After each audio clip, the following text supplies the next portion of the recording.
Summary of Fifth Business by Robertson Davies. The book is written like a letter from Dunstan Ramsay, a teacher at Colborne College, to the headmaster.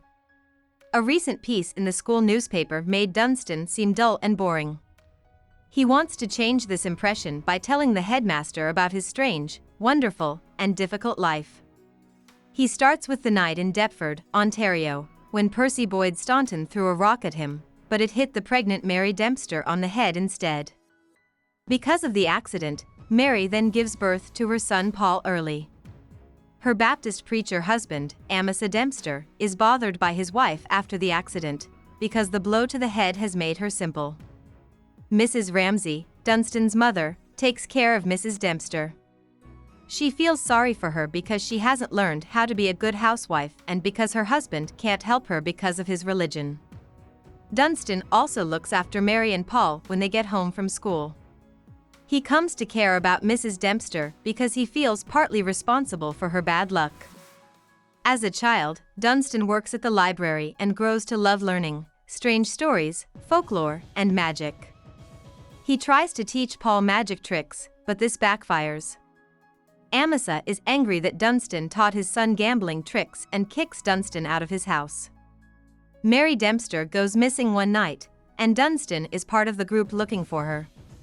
He finds her having sex with a homeless person, and when he asks her about it, she calmly says that they both wanted to do it. Amasa takes her home, quits the church, moves her to a small house, and ties her up there. Mrs. Ramsay no longer feels sorry for her, so she won't let Dunstan see her. Dunstan goes anyway, and the more he gets to know Mrs. Dempster, the more he thinks she is holy and like a saint. Willie, Dunstan's brother, gets sick because of an old back injury. One afternoon, Willie stops breathing while Dunstan is taking care of him.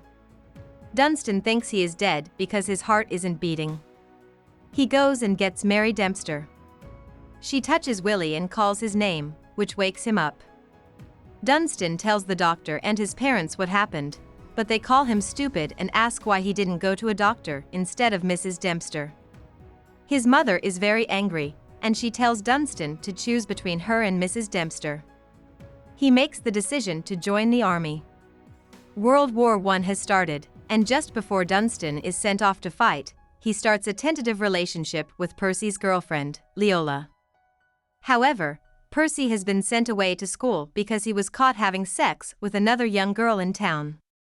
Leola says that she still loves Percy, but she also loves Dunstan. Dunstan does well in the war and stays healthy until one day, when he gets hit in the leg after killing 3 Germans with machine guns. As he lies dying on the battlefield, he sees a figure of the Madonna, but Mary Dempster's face is on it. Dunstan wakes up from a sleep 6 months later to find that he has lost his leg and been given the greatest military honor in Canada, the Victorian Cross.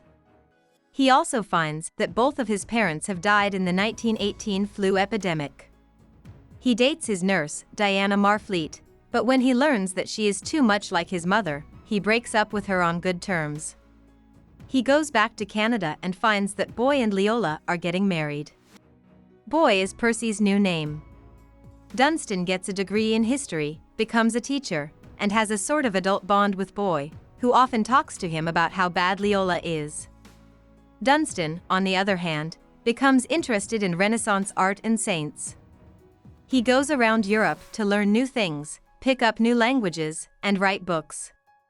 He runs into a passing band and meets Paul Dempster. Paul doesn't want to get close to his mother, who has gone crazy since he left and Amasa died of the flu. His mother now lives with her Aunt Bertha. When Dunstan goes back to his school in Canada, he meets the homeless man who slept with Mary. His name is Joel Surgener, he works for a charity, and he thinks Mary's act miraculously changed him. So, Dunstan comes to think that Mary has done 3 miracles. She has changed the tramp, brought Willie back from the dead, and shown herself to Dunstan on the battlefield. When Aunt Bertha dies, Dunstan is named Mary's guardian because he has been going to see her and Mary every time he heard where they were. He has to put Mary up in a public hospital, which makes him feel terrible, but he keeps going. Leola finds out that Boy has been cheating on her during this time, and she tries to kill herself. She gets weaker and weaker over the years until she dies of pneumonia during World War II. Dunstan keeps traveling and doing well, which has earned him the respect and friendship of the Bollandists, who are a group of Jesuits who study saints. Padre Blazon is his best friend, and he urges him to keep looking into whether Mary Dempster is a saint or not. Dunstan takes a 6-month vacation to go to Mexico, where he runs into Paul, who is now a famous and successful magician. Paul's acting name is Eisen Grimm, and Dunstan is asked to write his memoirs. During this time, Dunstan has a sexual experience with a horrible, evil woman named Liesel. She tells him that he isn't living life and hasn't accepted himself as a person yet. Dunstan will remember this as the time he met the devil, and he will think it was a very important and defining moment in his life. Padre Blazon will tell him that making friends with the devil is a good thing. After this meeting, Dunstan finishes writing the book about Eisen Grimm, and it does very well. Paul lends money to Dunstan so that he can move Mary to a private hospital. He tells her stupidly that her son is still alive, which makes her crazy. She thinks Dunstan is keeping Paul from her, and Dunstan can't see her anymore without making her upset. When Mary dies, Dunstan blames himself and cries for the first time since he was a child. Dunstan keeps her ashes in his room after she was burned. Eisen Grimm eventually takes his show to Canada and does a show at Colborne College. Boy meets Eisen Grimm through Dunstan. The three of them go back to Dunstan's for a drink, and it turns out that Boy doesn't remember the Dempsters ever living in Deptford. Paul asks Dunstan about the snowball, and Dunstan tells him the story. Boy says that Dunstan is making a big deal out of nothing.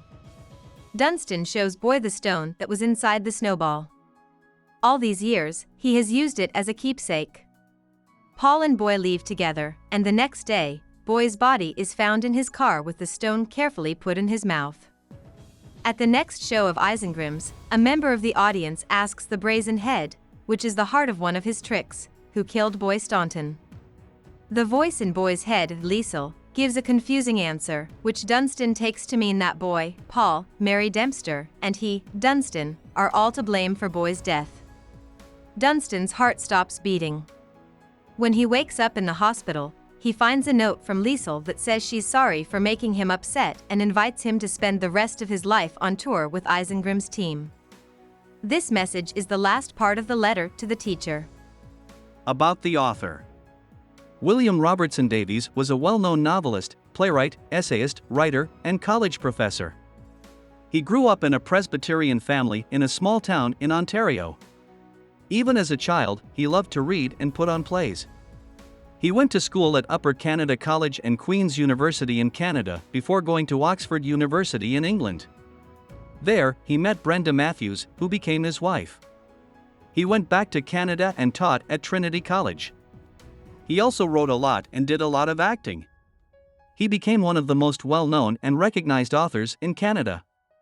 Many of his books were based on things from his own life, like growing up in a small town, changing his religion from Presbyterianism to Anglicanism, and loving the stage, school, and learning. He died in Toronto. He was a famous author who had won many awards. Hope we summarized it fully and you liked it. Please hit the like button and subscribe to our channel so that we are motivated to create more videos.